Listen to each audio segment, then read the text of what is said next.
Hello students. तो ये हमारा क्लास 10 साइंस में हम पहला चैप्टर ले रहे हैं केमिकल रिएक्शंस एंड इक्वेशन, और इसके अंदर हम करेंगे मल्टीपल चॉइस क्वेश्चन। जी हाँ, ये एग्जाम्पलर्स की प्रॉब्लम्स हैं। इसके अंदर जितने भी मल्टीपल चॉइस क्वेश्चंस हैं टोटली वो आज हम कवर करेंगे। देखिए फर्स्ट क्वेश्चन की तरफ मूव। तो this is your question number 1। It says which of the following is not a physical change. Physical change नहीं है, इनमें से कौन कौन सा वो आपको बताना है। तो फिजिकल चेंज क्या होते हैं, देखिए कुछ वर्ड्स आप याद रख लें। फिजिकल चेंज के अंदर क्या क्या वर्ड्स से आपको पता चलेगा कि फिजिकल चेंज है। तो कुछ वर्ड जैसे इसके अंदर आपको मिल जाएंगे इसी क्वेश्चन के अंदर। जैसे आपका बॉइलिंग हो गया, ठीक है, किसी चीज़ को अगर आप बॉयल करते हैं या आप मेल्ट करते हैं तो इन सब में स्टेट चेंज होती है, ठीक है। या आप फ्रीज कर देते हैं किसी चीज को, ठीक है। या एक वर्ड होता है सब्लिमेशन, ठीक है। सब्लिमेशन जिससे सॉलिड से सीधा गैस में कन्वर्ट हो जाता है।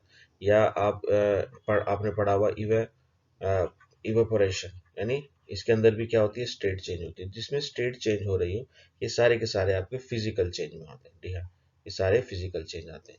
एक दूसरी तरफ आपका होता है केमिकल चेंज। तो आप वर्ड देखकर ही पता लगा सकते हैं।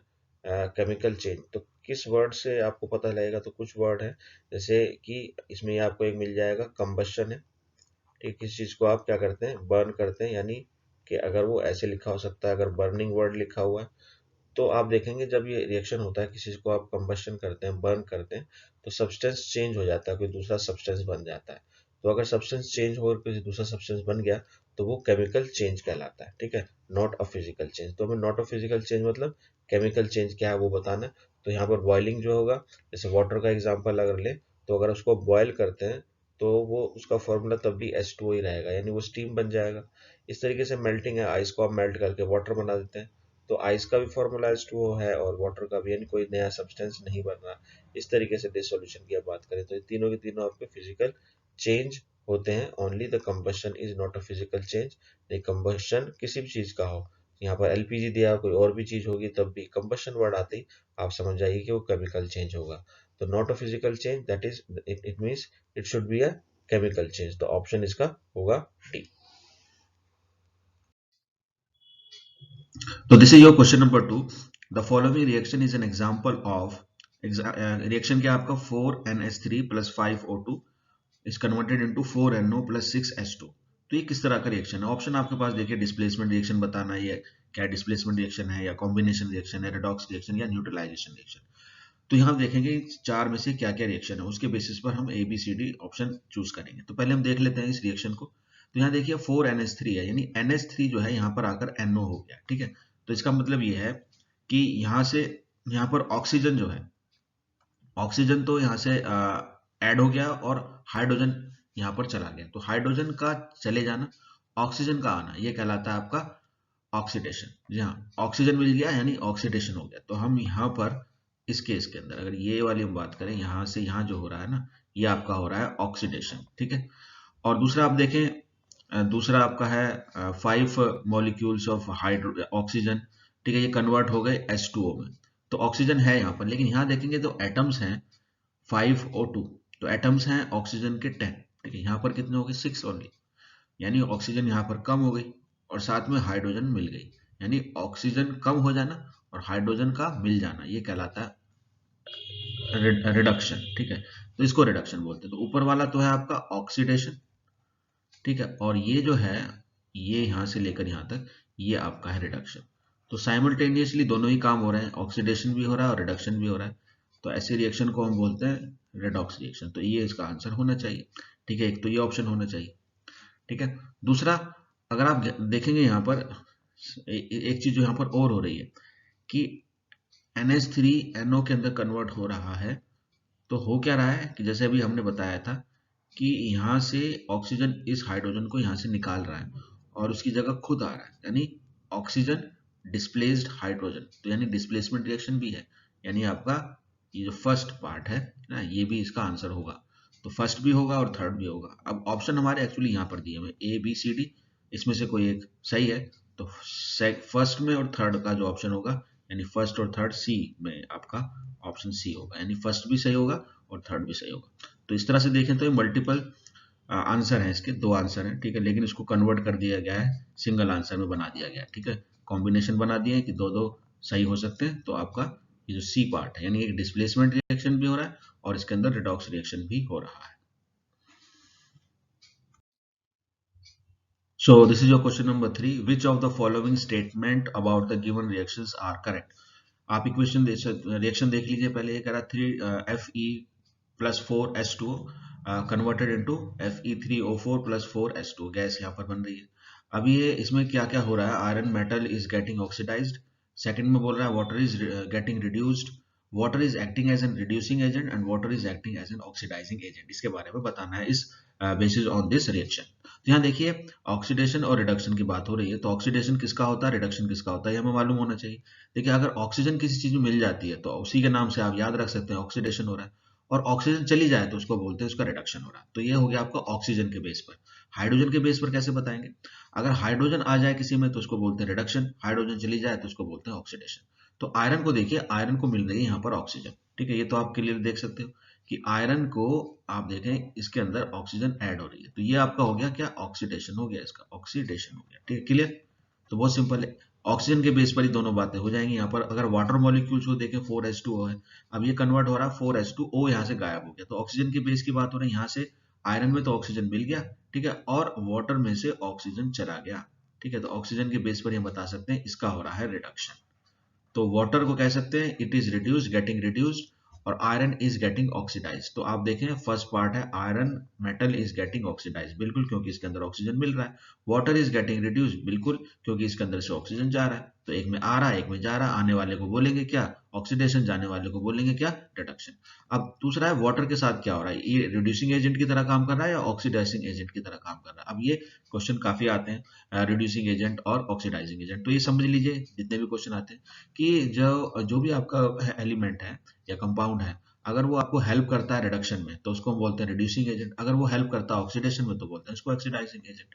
तो यहाँ पर जो ये वाटर मॉलिक्यूल्स है, ये अपना ऑक्सीजन आयरन को देता है, जिसकी वजह से आयरन का ऑक्सीडेशन हो जाता है, यानी यहाँ पर ये जो वाटर मॉलिक्यूल है इज एन ऑक्सीडाइजिंग एजेंट की तरह काम कर रहा है। कैसा, ऑक्सीडाइजिंग एजेंट की तरह काम कर रहा है, यानी आपका जो फोर्थ है ये भी बात सही है इस रिएक्शन के बारे में, ठीक है। अब ऑप्शन आप देख सकते हैं, यहाँ पर ऑप्शन में आपको ए बी सी दिखाई देंगे, तो आप फर्स्ट सेकंड और फोर्थ वाला ऑप्शन चूज कर सकते हैं। तो यहाँ पर देख रहे हैं कि जो सी है फर्स्ट सेकंड फोर्थ उसी के अंदर है, तो आपका जो करेक्ट ऑप्शन होगा वो होगा सी। आई होप समझ में आ गया होगा आप सभी को। So this is your question number 4, which of the following are exothermic process. ठीक है, देखिए आपको फोर्थ सॉरी हाँ 4 यहाँ पर पार्ट दिए बताना कौन सा इसके अंदर एक्सोथर्मिक है। एक होता है एंडोथर्मिक, ठीक है, तो मैं पहले आपको समझाता हूँ एक्सोथर्मिक एंड एंडोथर्मिक को आप कैसे मालूम करेंगे।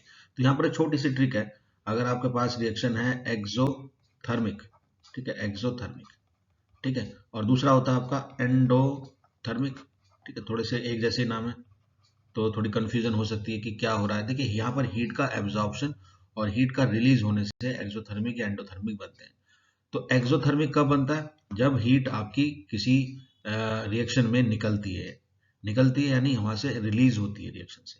तो ये जो है ना इसका तरीका याद करने का, देखिए क्या बनाया मैंने कि आप देखें इसके जो दो फर्स्ट लेटर है ई एक्स है और इसके दो फर्स्ट लेटर है आपके ई एन है, ठीक, बस ये आपको आपको हमेशा इससे याद रहेगा। ई एक्स का मतलब आप इसको ऐसे याद कर लें एग्जिट, ठीक है, यानी हीट के बारे में बात हो रही है, हीट अगर एग्जिट करती है किसी रिएक्शन से या रिलीज होती है तो आप उसको बोलेंगे एक्सोथर्मिक। ई एक्स ना, ई एक्स सुनते ही आपको याद आ जाएगा, अच्छा इससे एग्जिट बनता है यानी हीट का यहाँ से रिलीज होना है, एग्जिट मतलब रिलीज होना। अच्छा एंडो, अब इसका क्या शॉर्टकट है, ई एन का हमने शॉर्टकट बनाया है, ई एन से आपका बनता है एंटर, यानी किसी रिएक्शन को स्टार्ट करने के लिए उसको हमें हीट एंटर करानी पड़े उसके अंदर। तो हीट अगर एंटर कर रही है यानी एंडोथर्मिक, और अगर हीट एग्जिट कर रही है तो एक्सोथर्मिक, ठीक है। तो हीट का देखिए यहाँ बात हो रही है हीट की, हीट का एग्जिट होना और यहाँ पर हीट का एंटर होना, तो ये बात हमेशा याद रखेंगे किसी भी तरह के एक्सोथर्मिक और एंडोथर्मिक को याद रखने का, ये बड़ा इजी तरीका है, ठीक है। चलिए वापस आते हैं अब यहाँ पर हमारा ऑप्शन है पहला, फर्स्ट पार्ट आपका है कि reaction of water with quick lime. तो ये रिएक्शन आपको याद होना चाहिए कि क्विक लाइम क्या होता है। देखिए क्विक लाइम होता है आपका CaO कैल्शियम ऑक्साइड, और जब आप उसको वाटर के साथ रिएक्ट कराते हैं तो बिना हीट किए, अपने आप को हीट करने की जरूरत ही नहीं पड़ती, वो जो वाटर है ना वो एक तरह से बॉयल करना स्टार्ट कर देता है और आपके पास बनता है CaO, OH2 ना स्लैग्ड लाइम, और स्लैग्ड लाइम बनता है, और साथ में यहाँ पर जो है हीट भी रिलीज होती है। तो हीट यहाँ पर एग्जिट होती है, ठीक है, हीट यहाँ से निकलती है। तो ये जो हो जाएगा आपका ना, तो ये आपका रिएक्शन जो होगा वाटर विद क्विक लाइम, ठीक है, ये बाद में हीट निकलेगी। जब रिएक्शन होगा उस टाइम पर आप देखेंगे अपना आप हीट निकलनी स्टार्ट होगी।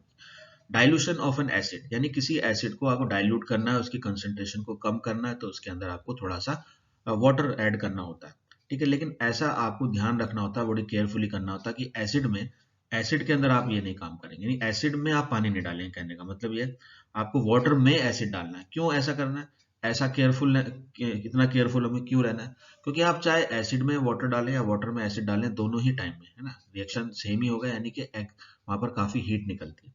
तो इस हीट की वजह से एसिड आपके ऊपर गिर सकता है।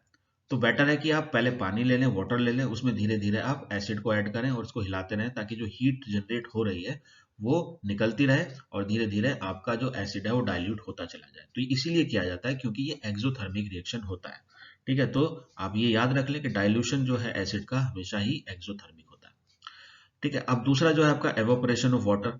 जब वाटर एवोपरेट होता है, आपकी बॉडी से एवोपरेट हो या कपड़ों से एवोपरेट हो, या कपड़े सूखते हैं तो क्या होता है, उसका एवोपरेशन होता है।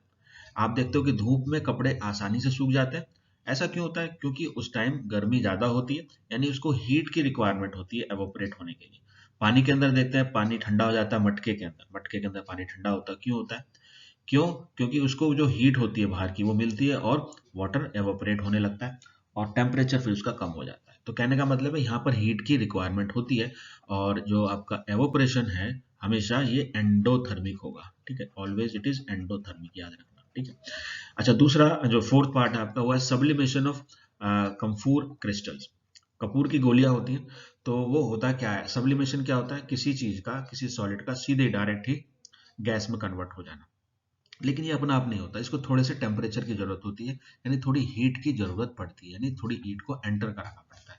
तो इसलिए ये भी जो होगा ना, ये भी प्रोसेस आपका एंडोथर्मिक होगा, ये भी एंडोथर्मिक होगा। तो पहले दो ही आपके एक्सोथर्मिक होंगे, आपको चारों के चारों मैंने बता दिए हैं एग्जाम्पल के साथ। तो आप ऑप्शन चूज कर सकते हैं, जो फर्स्ट और सेकंड किसमें है, फर्स्ट और सेकंड आपका क्लियरली ए पार्ट आपका बता रहा है कि दो ही आपके क्या है, एक्सोथर्मिक है। तो A option A is the correct answer. This is your question number 5। काफी बड़ा क्वेश्चन है, तो केयरफुली इसको थोड़ा पढ़ लेते हैं। यहाँ पर दिया हुआ आपका 3 beakers labelled as A B and C. 3 beaker है A B and C, each containing 25 ml of water were taken. ये तीनों के अंदर पानी है, कितना, 25 ml। थोड़ा सा साथ साथ हम इसको क्रिएट भी करते चले जाते हैं। मान लीजिए यहाँ पर ले लेते हैं, एक आपकी ये टेस्ट ट्यूब हो गई, इसको बोल दिया ए, ठीक है, ये हो गया आपकी ए। एक दूसरी और हो हमारे पास दी हुई है, और ये है आपकी बी, ठीक है, और एक तीसरी दी हुई है जिसका नाम है सी, ठीक है। तो ये 3 टेस्ट ट्यूब है, इसी के अंदर तीनों के अंदर पानी लिया हुआ, वाटर है आपका, ठीक है। ये आपका वाटर हो गया, यानी ये आपका हो गया H2O। यहाँ पर भी H2O, यहाँ पर भी H2O, और यहाँ पर भी H2O। और ये कितना है, ये आपका 25 ml, तीनों के अंदर 25 ml वाटर गिवन है। चलिए आगे बात करते हैं। A small amount of NaOH, okay. तो यहाँ पर कुछ देखिए, आपको लिया हुआ NaOH, एक थोड़ा सा sodium hydroxide, anhydrous copper sulphate, यानी जिसके अंदर पानी नहीं है, सूखा ना, ड्राई कॉपर सल्फेट, और तीसरा NaCl। तो ये 3 कंपाउंड है आपके पास, NaOH, कॉपर सल्फेट और NaCl, what added to the beakers A, B and C। तो इसको हम मेंशन कर लेते हैं। यहाँ पर क्या डाला गया है, तो पहले वाले में आपको ऐड किया गया है NaOH, और इसमें लिया गया है copper sulphate, anhydrous copper sulphate, और यहाँ पर इसमें NaCl। ये क्या किया, थोड़ा ऐड किया गया है इसके अंदर, ठीक है। चलिए आगे, अब आगे पढ़ते हैं। तो it was observed that there was an increase in the temperature of the solution contained in beaker A and beaker B. Okay, तो यहाँ पर जो बीकर ए है इसका कुछ टेम्परेचर होगा, पहले इसका टेम्परेचर मान लीजिए T है, इसका भी टेम्परेचर T है, सब एक ही टेम्परेचर पर है, वाटर लिया हुआ है, सबका टेम्परेचर T है। तो रिएक्शन जब ये डाला गया, जब copper sulphate sorry sodium hydroxide इसमें ऐड किया गया, कॉपर सल्फेट इस बी में ऐड किया गया, और सी में सोडियम क्लोराइड ऐड किया। तो ऐड करने के बाद जो टेम्परेचर था पहले से, ये टेम्परेचर ए में बढ़ गया, बी में भी ये टेम्परेचर बढ़ गया, ठीक है। whereas in आगे whereas in case of Baker-C the temperature of the solution falls, okay. तो यहाँ पर इसका जो टेम्परेचर है वो डाउन हो गया, ये टेम्परेचर हमारा डिक्रीज हो गया सी में, वाटर का जो भी टेम्परेचर था अब वो घट गया, पहले दो में ए और बी में बढ़ गया, ठीक है, और सी में घट गया। The temperature of the solution falls, which one of the following statements is और आर करेक्ट, यानी एक भी हो सकती है, एक से ज्यादा भी हो सकती है। देखिए टेम्परेचर का घटना और टेम्परेचर का बढ़ना बहुत ही क्लियर इंडिकेशन है कि वाटर का टेम्परेचर बढ़ गया तो यानी रिएक्शन होने के बाद ऐसा हुआ, यानी अगर टेम्परेचर बढ़ता है यानी हीट उसके अंदर से निकलती है, तो ये दो जो है ए और बी है तो एक्सोथर्मिक हो जाएंगे। और सी में क्या हो रहा है, वाटर का कोई टेम्परेचर टी है और घटकर वो कुछ और कम हो गया, मान लीजिए वो आपका 50 डिग्री सेल्सियस से घटकर 40 हो गया, तो वो 10 डिग्री सेल्सियस कहाँ चला गया, तो वो आपको NaCl ने ले लिया, जिसकी वजह से रिएक्शन हुआ, ठीक है। तो रिएक्शन होने के लिए यहाँ पर टेम्परेचर की जरूरत थी, बाहर से किसी को हीट नहीं किया, लेकिन जो ऑलरेडी वाटर का ही टेम्परेचर था उसी की हीट को लेकर रिएक्शन स्टार्ट हुआ, NaCl उसके अंदर मिक्स हो गया, है ना, डिसोल्यूशन उसका हो गया। तो यहाँ पर हीट ली गई है तो ये आपका क्या हो जाएगा, एंडोथर्मिक हो जाएगा, ठीक है। ए और बी में एक्सोथर्मिक होगा और सी के अंदर एंडोथर्मिक होगा, तो उसके बेस पर आप क्लियरली ऑप्शन देख सकते हैं। तो यहाँ पर ए देखें, इन beaker A and be exothermic process has occurred, तो बिल्कुल सही बात है, ये आपका सही बात है, ठीक है। आप बी में देखें, in beakers A and B endothermic, नहीं ये तो नहीं हो सकता, या तो ऊपर वाला हो सकता है या ये तो आपका गलत होगा, ठीक है। इस तरह से आप थर्ड देखें, in beakers he exothermic process, नहीं नहीं इसके अंदर हीट निकलती तो होता ना, तो ये तो बिल्कुल भी गलत सही नहीं है, ये भी आपका गलत है। और आपका जो फोर्थ है द बीकर सी एंडोथर्मिक, जी हाँ, क्योंकि इसका टेम्परेचर कम हुआ है तो ये एंडोथर्मिक होगा, तो ये आपकी बात होगी सही। तो फर्स्ट एंड फोर्थ ही सही होंगे, ठीक है। तो आप देख लीजिए फर्स्ट एंड फोर्थ किसमें दिया हुआ है, तो आपका जो ऑप्शन सी है ना, जो ऑप्शन सी है वही करेक्ट है। तो एंडोथर्मिक और एक्सोथर्मिक क्या होते हैं, पिछले क्वेश्चन में मैंने आपको डिटेल में बता दिया, आप उसको कैसे याद रख सकते हैं, तो यहाँ पर आप देख सकते हैं बहुत ही ईजी था, यहाँ C is the correct answer. So this is your question number 6. Dilute ferric sulfate और dilute ferrous sulfate. Ferrous sulfate क्या होता है, ferrous sulfate होता है हमारा FeSO4, इसको बोलते हैं ferrous sulfate, ओके। इसको क्या करना, हाँ, the solution was gradually added to the beaker containing acidified permanganate solution, acidified permanganate solution, यानी एसिड मिला हुआ हो परमैग्नेट सॉल्यूशन में, यानी पोटेशियम मैग्नेट के अंदर, पोटेशियम मैग्नेट में। तो यहाँ पर देखिए लिखा हुआ है KMnO4 है ये एक्चुअली, ठीक है। इसके अंदर एसिड मिलाने का मतलब है कि H2SO4, ये रिएक्शन मैंने यहाँ पर दिखाया हुआ है। तो यहाँ पर आपके पास ये तो फेरस सल्फेट हो गया और उसके अंदर एसिडिफाइड पोटेशियम परमैग्नेट मिला हुआ है, तो ये जो है आपका, ये आपका इतना पोर्शन जो है वो एसिडिफाइड मीडियम है, ठीक है, एसिडिफाइड परमैग्नेट है ये, ओके। आगे देखिए, the light purple colour of the solution fades, यानी जो पोटेशियम परमैग्नेट का कलर होता है, इसको अगर हम इसका सॉल्यूशन बनाते हैं तो इसका कलर होता है पर्पल, ठीक है। अब ये फेड हो जाता है and finally disappears, which of the following is the correct explanation for the observation. तो जब आप इस एसिडिफाइड पोटेशियम परमैग्नेट को ऐड करेंगे फेरस सल्फेट के अंदर, तो इसका जो कलर है पर्पल कलर वो फेड हो जाएगा। तो रिएक्शन यहाँ पर लिखा हुआ है, देखिए रिएक्शन ये आप देख सकते हैं, बैलेंस्ड केमिकल इक्वेशन लिखी हुई है। और अब हो क्या रहा है इसके अंदर, ऑप्शन क्या क्या है आप देख लीजिए। पहला ऑप्शन ए है कि जो पोटेशियम परमैग्नेट है इज एन ऑक्सीडाइजिंग एजेंट है और इट ऑक्सीडाइज FeSO4, यानी ये फेरस सल्फेट को ऑक्सीडाइज कर देता है। तो ऑक्सीडाइजिंग एजेंट और रिड्यूसिंग एजेंट के बारे में हमने बात की थी, तो थोड़ा सा इसके बारे में और बता देता हूँ कि क्या होता है कि आपका ऑक्सीडेशन में होता क्या है, ऑक्सीडेशन कब हम कहते हैं कि ऑक्सीडेशन हुआ, तो कई तरह से हम इसको समझते हैं। पहला कि आपका अगर ऑक्सीजन का गेन हो, है ना, ऑक्सीजन आप लें किसके अंदर ऑक्सीजन ऐड हो जाए तब ऐसा होता है। दूसरा, हम हाइड्रोजन के बेस पर भी बताते हैं कि हाइड्रोजन का लॉस हो जाए तो उसका ऑक्सीडेशन होता है। और एक तीसरी चीज और होती है इलेक्ट्रॉन का गेन और लॉस। तो यहाँ पर इलेक्ट्रॉन अगर इलेक्ट्रॉन लॉस करेंगे तब भी हम उसको ऑक्सीडेशन कहते हैं। तो हम ऑक्सीजन के बेस पे बताते हैं, हाइड्रोजन के बेस पे बताते हैं, इलेक्ट्रॉन के लॉस या गेन के हिसाब से भी ऑक्सीडेशन बताते हैं, ठीक है। तो ये चीज हो। अच्छा, रिडक्शन इसका जस्ट अपोजिट होता है। तो अभी हमें ऑक्सीडाइजिंग एजेंट की तरह बात करना है। वो कह रहा है कि ये FeSO4 यानी फेरस सल्फेट को ऑक्सीडाइज कर देता है। तो अगर आप देखें फेरस सल्फेट के साथ हो क्या रहा है, ये FeSO4 से ये बन रहा है आपका फेरिक सल्फेट Fe2SO4। तो अगर आप देखें यहाँ पर जो आपने 9th क्लास में पढ़ा हुआ था कि FeSO4 हम बनाते कैसे, ठीक है, तो Fe और यहाँ पर ये आयन है SO4, तो यहाँ पर इसकी जो वैलेंसी होगी वो कितनी होती है, आयरन सेकंड है और इसकी भी वैलेंसी होती है क्या, 2, इसकी भी 2 होती है, इसकी भी 2 होती है, क्रॉस मल्टीप्लाई करेंगे इसको तो 2 और 2 कैंसिल हो जाता है, तो FeSO4 ही यहाँ पर बनता है, ठीक है। अब यहाँ पर देखेंगे जो Fe2SO4 बन रहा है कैसे बना होगा, तो Fe2SO4 बनने के लिए यहाँ पर Fe2 के नीचे 2 लिखा हुआ है, तो यानी इसका तो आपके पास वैलेंसी 2 ही होगी, ठीक है, और आयरन की जो वैलेंसी है वो आपकी कितनी है, 3, यानी यहाँ पर ये +3 है ना, और यहाँ पर ये -2 है, यहाँ पर ये +2 है और यहाँ पर ये -2 है, तो इस तरह से आप देख सकते हैं, ठीक है। अभी और समझना बाकी है इसको। तो अगर आप देखें आयरन के साथ क्या हो रहा है, ये Fe2 से ये Fe3+ बन रहा है, यानी एक पॉजिटिव चार्ज बढ़ रहा है। अब ये पॉजिटिव चार्ज बढ़ता कैसे है किसी चीज का, ठीक है, ये आप समझ लीजिए पॉजिटिव चार्ज कैसे बढ़ेगा।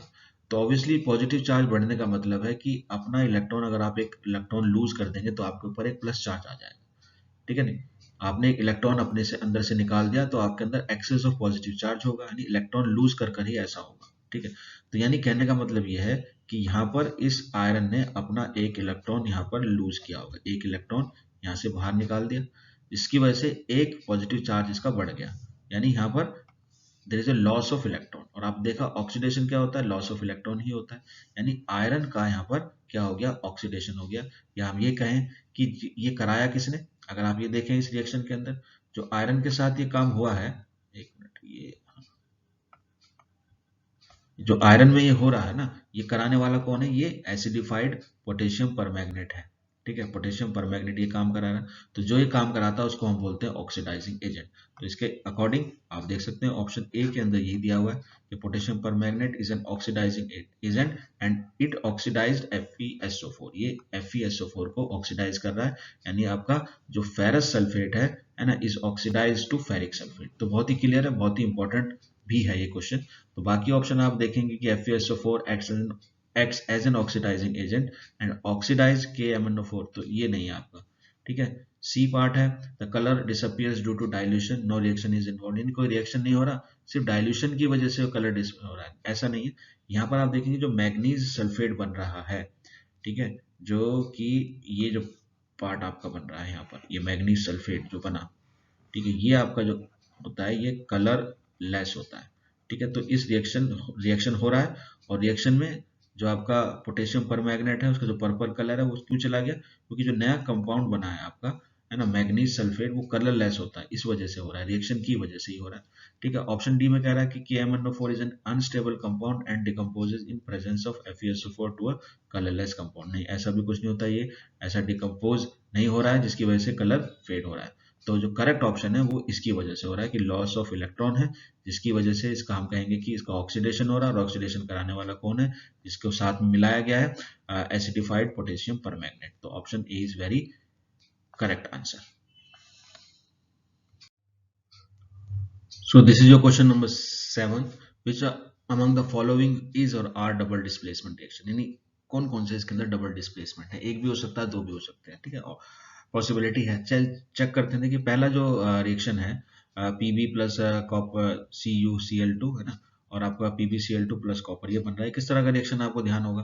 तो अगर आप ध्यान से देखें यहाँ पर जो कि आपका जो कॉपर है ना, कॉपर को क्या कर रहा है, ये लेड जो है इसको यहाँ से डिस्प्लेस कर रहा है और इसकी जगह खुद आ गया, तो ये आपका लेड क्लोराइड बन गया और यहाँ कॉपर अलग हो गया। तो यहाँ पर डिस्प्लेसमेंट तो हो रहा है, लेकिन ये सिंगल डिस्प्लेसमेंट है, सिंगल, ठीक है, ये तो नहीं हो सकता आपका सिंगल डिस्प्लेसमेंट।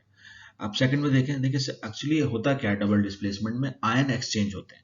तो यहाँ पर देखेंगे कि जो सोडियम है ना, वो बैरियम को यहाँ से डिस्प्लेस कर खुद आ गया, और बैरियम जो है वो सोडियम की जगह आ गया, यानी यहाँ पर ये इसकी जगह आ गया, ठीक है, और ये इसकी जगह आ गया, ठीक है। तो इस तरह से हो रहा है, आयन यहाँ पर एक्सचेंज हो रहे हैं, बहुत क्लियरली दिखाई दे रहा है। तो यही हमारा ऑप्शन होगा, double displacement reaction, ion exchange होना, ठीक है। थर्ड आप देखोगे तो सिंपली आप देख रहे हो तो कॉम्बिनेशन रिएक्शन है, दो एलिमेंट मिले, आपका एक थर्ड नया एलिमेंट बन गया, ठीक है, एक कंपाउंड बन गया। तो ये तो कॉम्बिनेशन रिएक्शन है, ये नहीं हो सकता। और ये सिंपल ये है कि क्या हो रहा है, कंबशन हो रहा है, ठीक है, कार्बन डाइऑक्साइड गैस बन रही है, वाटर मॉलिक्यूल बन रही है, यहाँ पर कोई आयन का एक्सचेंज नहीं है, तो only second is the correct. तो आप देख सकते हैं कि कौन सा इसके अंदर आपका ऑप्शन होगा ए बी सी में, तो यहाँ आपका ऑप्शन बी जो है ना, सेकंड ओनली करेक्ट, तो इसको आप कर सकते हैं, बहुत सिंपल क्वेश्चन था, तो option B is correct option. So this is your question number 8.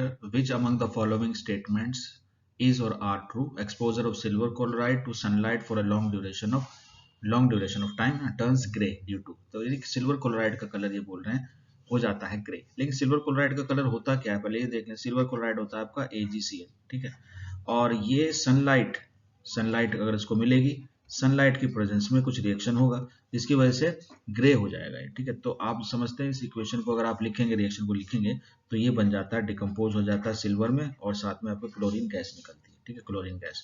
आप इसको बैलेंस करेंगे तो हो जाएगा 2 times of AgCl and 2 times of Ag, ठीक है। अब ये हो रहा है यहाँ पर, तो ये कुछ इस तरह से आप फिगर में भी देख सकते हो कि यहाँ पर सनलाइट पड़ रही है, चाइना डिश में आपका सिल्वर क्लोराइड रखा है, आपको बिल्कुल NCERT से लिया हुआ है, ठीक है।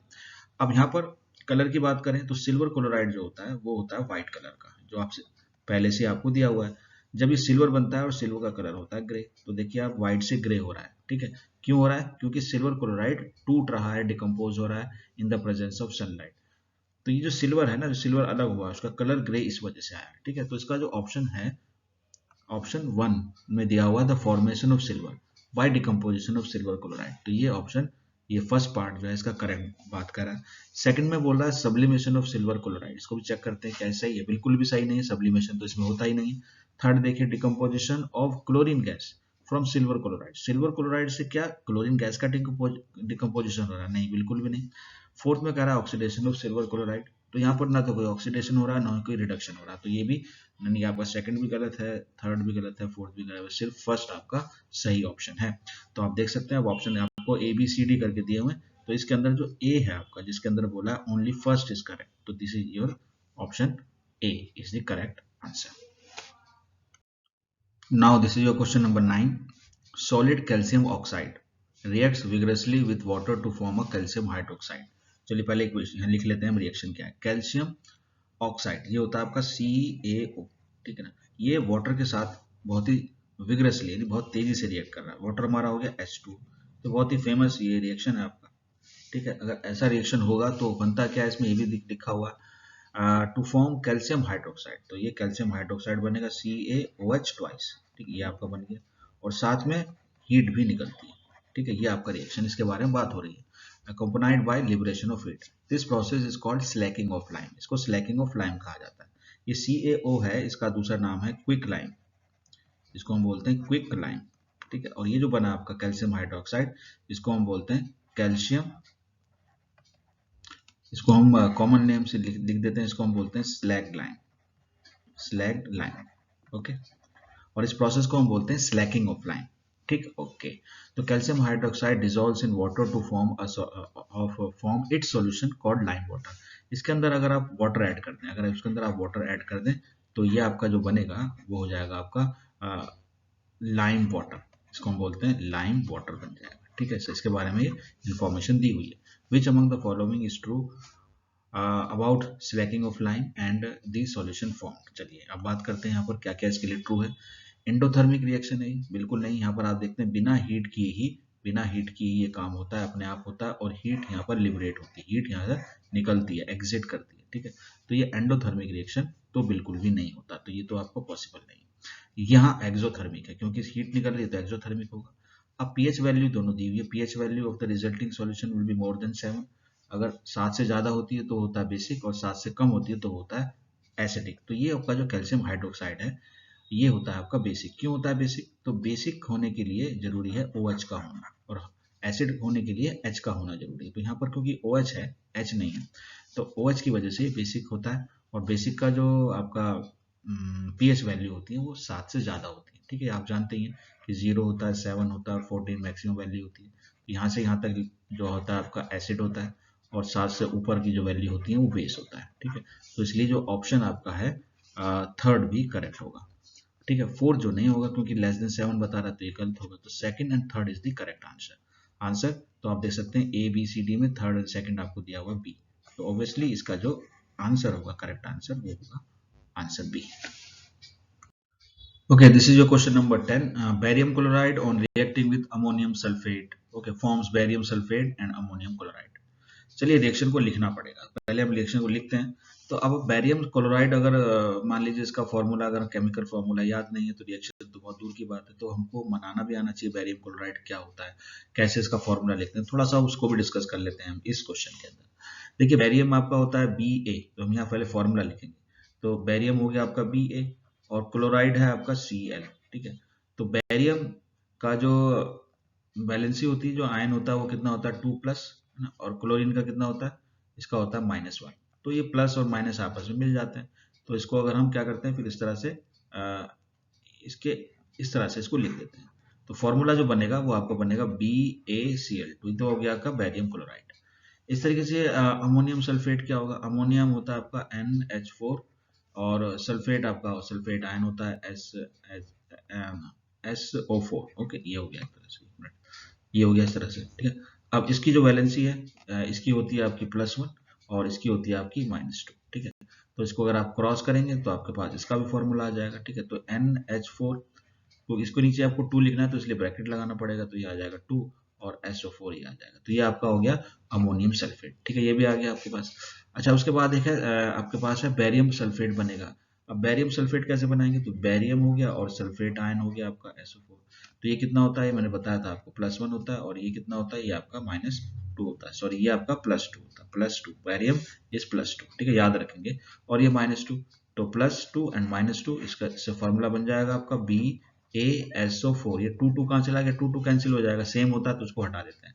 तो हम सारे केमिकल फॉर्मूले भी यहाँ पर बनाकर देख रहे हैं। और एक चीज चौथी है आपका अमोनियम क्लोराइड। तो अमोनियम आपका क्या हो जाएगा NH4 और क्लोरीन हो गया आपका C। तो ये कितना होता है, इसका होता है +1, इसका होता है -1, तो 1 1 है, ठीक है।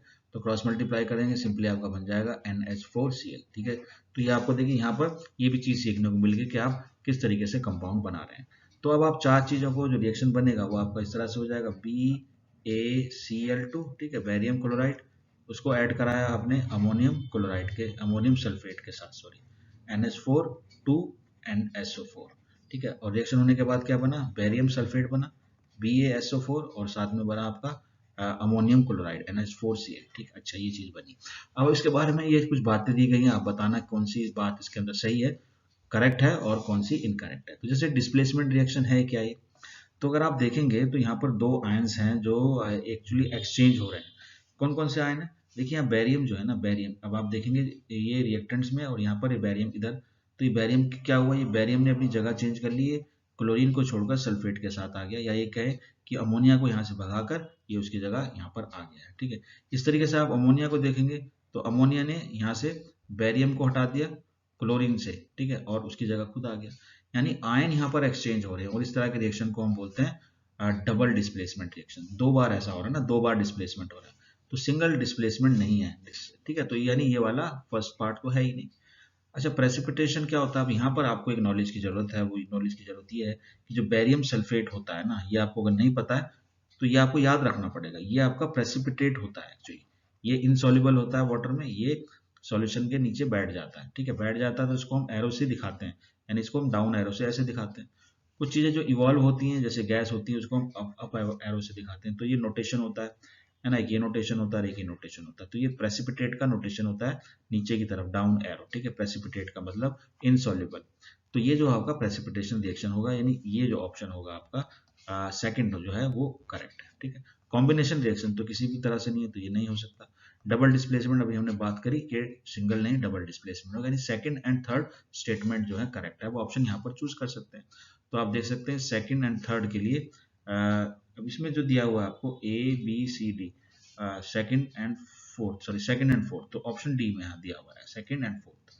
तो आपको ये अच्छी तरह समझ में आ गया होगा, और साथ में आपको एक बोनस ये मिल गया कि किस तरह से कंपाउंड बना रहे हैं, उस तरह से रिवाइज भी होगा। अगर आपको नहीं आता था तो आपको वो भी समझ में आ गया होगा कंपाउंड किस तरह से बनाने। लेकिन उसके लिए आपको इन सभी आयंस की वैलेंसी पता होनी चाहिए कि 1 किसकी होती है, 2 किसकी होती है, और 3 भी होती है कईयों की, तो वो भी आप याद रखेंगे। तो 9th क्लास में एक चार्ट दिया हुआ था, वो आप एक याद रख लें, अदरवाइज आप इन सब चीज़ों को आपको याद रखना बड़ा मुश्किल हो जाएगा। ये सब चीज़ें आपको आनी चाहिए, किसी भी चीज़ को अगर आप कंपाउंड बताना पड़े तो आप फॉर्मूले की हेल्प से उसको तुरंत बना सकते हैं। So this is your question number 11. Electrolysis of water is a decomposition reaction. बिल्कुल decomposition reaction होता है. The mole ratio of hydrogen and oxygen gases liberated during electrolysis of water is, यानी जब ये अमाउंट वाटर जब break होता है तो उसका मैं फॉर्मूला पहले लिख देता हूँ. आपको होता क्या है, देखिए वाटर मॉलिक्यूल आपका क्या होगा, दैट इज H2O. ठीक है. और इसकी जब आप इलेक्ट्रोलिसिस कराएंगे तो यहाँ से होगा क्या, इलेक्ट्रोलिसिस में आपको हाइड्रोजन गैस मिलेगी, है ना, और साथ में ऑक्सीजन गैस मिलेगी, डिकम्पोजिशन हो जाएगा. ठीक है. इसको अगर आप बैलेंस करें तो ये हो जाएगा आपका 2 times of H2 and 2 moles of hydrogen and 1 mole of oxygen. ठीक. तो आपसे पूछा शायद यही है यहाँ पर, the mole ratio of hydrogen and oxygen gases liberated during electrolysis of water is 1:1. तो 1:1 तो नहीं है, आप देख सकते हैं क्लियरली, आपको समझ में आ जाएगा, बहुत इजी क्वेश्चन है. तो 2 moles of hydrogen and 1 mole of oxygen है, यानी 2:1 होगा, यानी ऑप्शन जो है इसका करेक्ट ऑप्शन होगा B. B is the correct option. Very easy question. This is your question number 12 और ये बहुत इजी क्वेश्चन है. Which of the following is और आर एंडोथर्मिक प्रोसेसेस, ये बताने हैं आपको. और यहाँ पर आपको 4 प्रोसेस दिए हैं. पहला है डाइल्यूशन, दूसरा है sublimation, then condensation and then evaporation. तो बहुत क्लियर होना चाहिए इन सब चीजों के बारे में कि जो डाइल्यूशन होता है, यानी आप जब पानी मिलाते हैं सल्फ्यूरिक एसिड में तो काफी सारी हीट निकलती है, एग्जिट होती है, तो इसको एग्जिट मतलब एक्सोथर्मिक. ठीक है. तो ये तो ऑप्शन आपका नहीं होगा करेक्ट.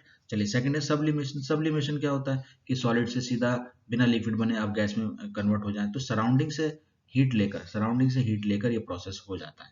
तो ये प्रोसेस के अंदर हीट को एंटर कराना पड़ता है, तो इसलिए हो जाता है एंडोथर्मिक. तो ये वाला आपका ऑप्शन होगा एंडोथर्मिक. कंडेंसेशन, जैसे कि कंडेंसेशन होता है हमारा फ्रिज में.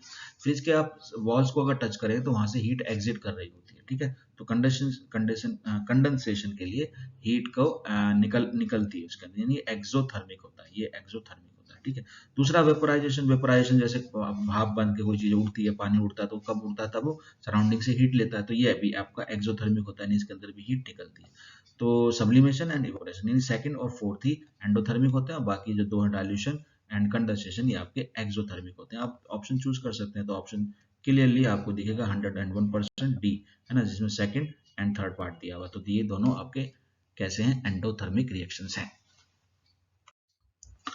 This is question number 13. In the double displacement reaction, यानी कि जहां पर आयन का एक्सचेंज होता है, 2 बार डिस्प्लेसमेंट होता है एक ही रिएक्शन में, बिटवीन एक्वस पोटेशियम आयोडाइड, तो लिख लेते हैं साथ साथ, चलिए इसको पोटेशियम आयोडाइड, तो Ki. ठीक है. कैसा, एक्वस, ये हो गया आपका. चलिए, और क्या दिया हुआ, किसके साथ करने हैं, एक्वस लेड नाइट्रेट के साथ, एक्वस लेड नाइट्रेट यानी Pb नाइट्रेट हो गया, NO3 2 के साथ आ गया. चलिए आगे. आगे दिया हुआ a yellow precipitate of lead iodide is formed. Okay. lead iodide बन रहा है, यानी PbI2 बन रहा है. ठीक है. ये आपका बन रहा है प्रेसिपिटेट, तो आप इसको डाउन एरो से दिखा सकते हैं.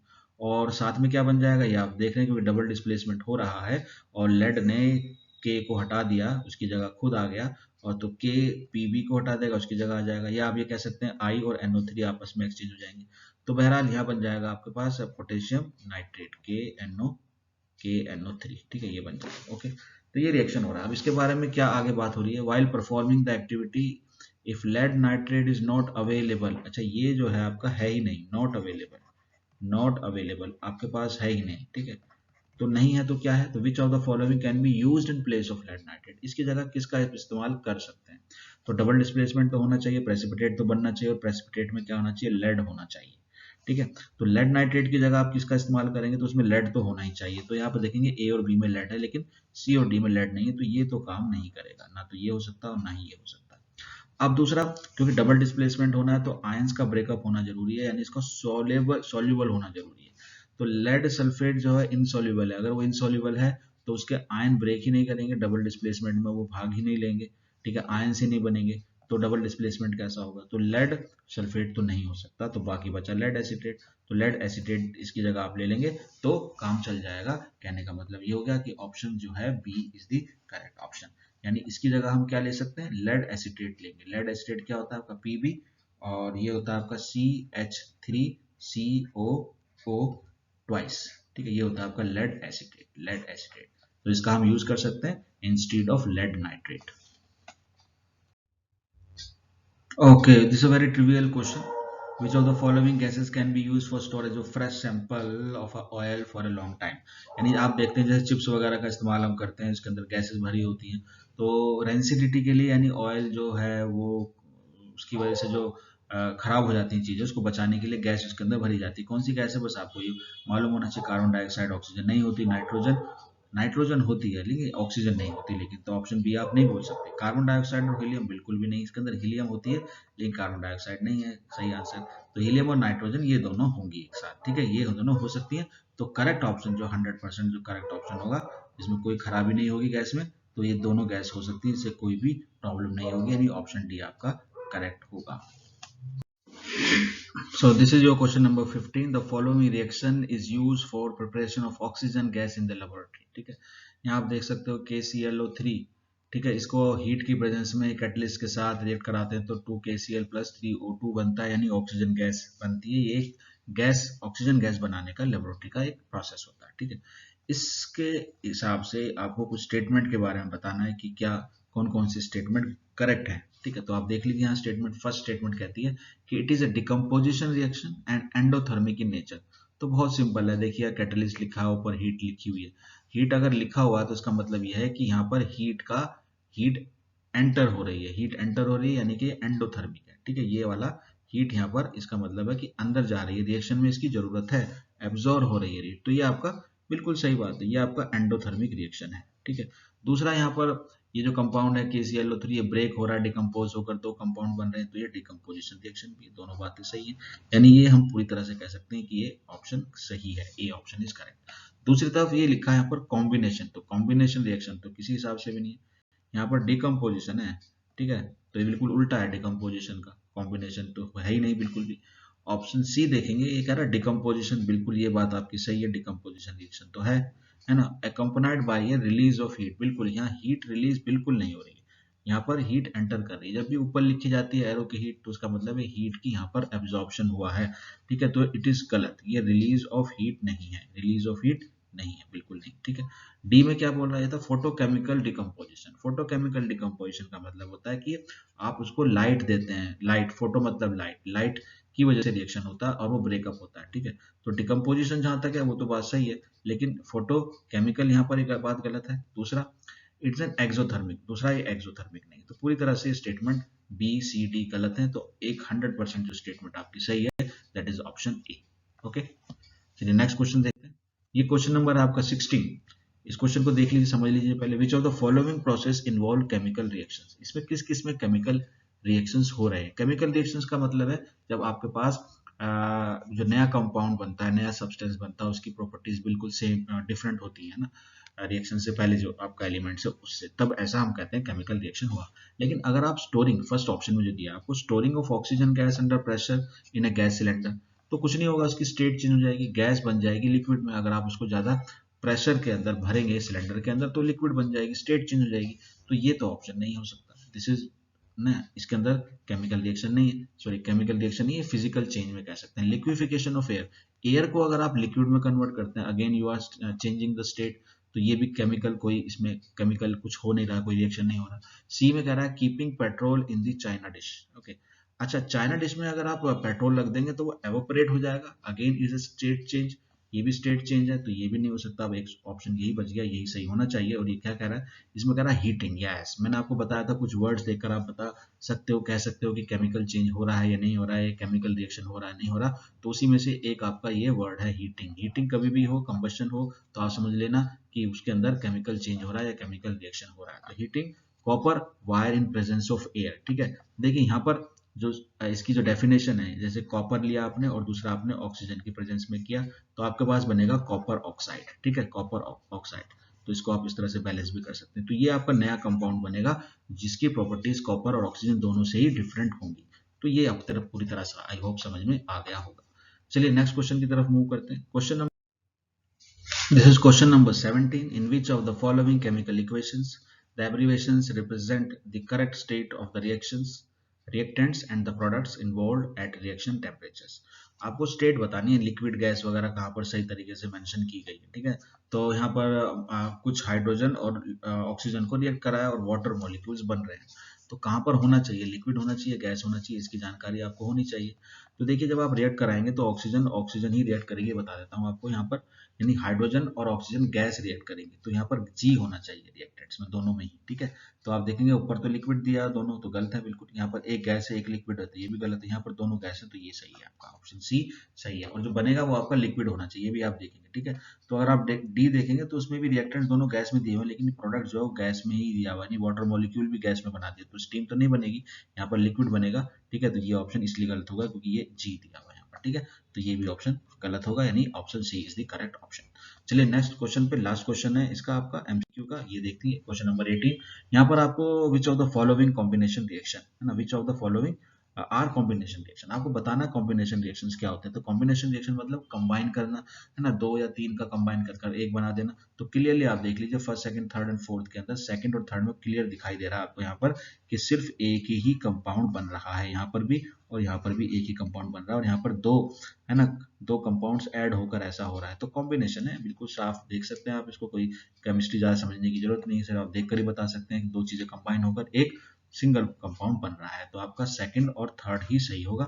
अब आप ऑप्शन डिसाइड कर सकते हैं ए बी सी डी में से कौन सा है जिसके अंदर सेकंड और थर्ड, उसको आप ले लीजिए। तो सेकंड और थर्ड है आपका डी, जी हाँ डी ऑप्शन में ऐसा है, तो आपका 100% डी ऑप्शन इसका करेक्ट होगा। तो इस तरह के सारे क्वेश्चन एमसीक्यू के हो गए। तो चलिए अब क्या करना है आपको, आपको इसको लाइक जरूर करना है इस वीडियो को, ठीक है, शेयर भी करना है आपके फ्रेंड्स में, और सब्सक्राइब तो आपने किया ही हुआ है, ठीक है, अगर नहीं किया तो जरूर कर लीजिए।